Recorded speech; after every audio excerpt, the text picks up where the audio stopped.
Hello, my name is Charlie James from PureTech Security, and I'm the training manager for UK and Ireland. And today I want to talk to you about the 180 full colour camera. So first of all, I just want to bring your attention to the actual box itself. So you see all these different colours on here is an indication on the Dahua range that it's a full colour. So this is a Wismine full colour, and on the box itself you've got some basic features on there, things like obviously the 180-degree angle, the EPTZ, SMD and perimeter protection. So let's have a look inside.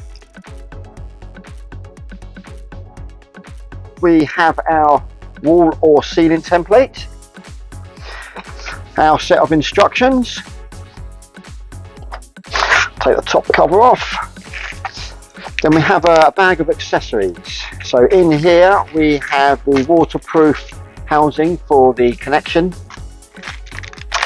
We have a set of wall plugs and screws, and we have our trusty star drive screwdriver there. So that is used to tighten and untighten the actual base, so you can actually maneuver the camera around. So that's the tools inside the box. So let's take the camera out itself. Wow, straight away I can feel the quality of the camera. It's very, very heavy, full metal, and you know what I mean, and also it's so small for a 180-degree camera. You know what I mean, compared to our traditional 3-lens panoramic camera, this is absolutely tiny. So let's look at some of the features on here. So first of all, we've got the microphone. This enables us with our two-way speech. So we've got a large speaker on the front of here with the microphone, so we can actually challenge people on site, or our alarm receiving centre like to use this feature to do health checks for security guards to make sure they're not under duress at night. So we have the two lenses here. So these are both 4 megapixel. Now the reason why we've gone with 4 megapixel is because the lower the megapixel, the better it is at night. So we've got the best of both worlds here. So 4 megapixel spliced together, giving us a 4K image. We've also got down here our microcrystalline LEDs, and we've got our warm lights on here as well. Now the warm light is there to produce an ambient light for the camera to be able to see at night. So let's have a look at the lead.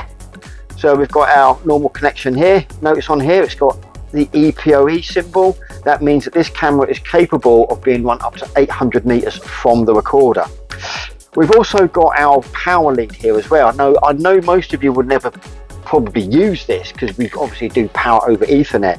Where this can be handy, if it's a high risk area, or somewhere like the MOD, they would like to power the cameras individually with maybe a power supply in the ceiling. So if there was a worst case scenario, sabotage, the camera is still being powered, so it doesn't rely on the power coming from the recorder. We also have our audio in and audio out, and we've also got our 4 alarm outputs as well to trigger certain activations. That could be to switch a light on, siren, anything like that. Now I just want to draw your attention to the trap door down here. Now behind here, and to get to that you would literally have to undo that grub screw, get to that, unscrew that and get to it. Now under there is the reset button for the camera. So if this has been on an existing system and you don't know what the password is, you can actually reset the entire camera just by holding the reset button down for 10 seconds. I've now mounted the new 180 next to the old traditional one with the 3 lenses on. Now the top one, the difference is literally night and day. The quality, look at the clarity, the quality of the top one, which is the new camera with 2 4 megapixel lenses on. Where is it spliced together? Well, I cannot actually see it. It's completely seamless. Let's have a look at the older 3 lens camera. You can quite clearly see there's a splice there and there's a splice down there as well. So during the day the image quality is absolutely outstanding. It's now night time and the new one is far superior to the bottom one. Just look at the detail and the clarity.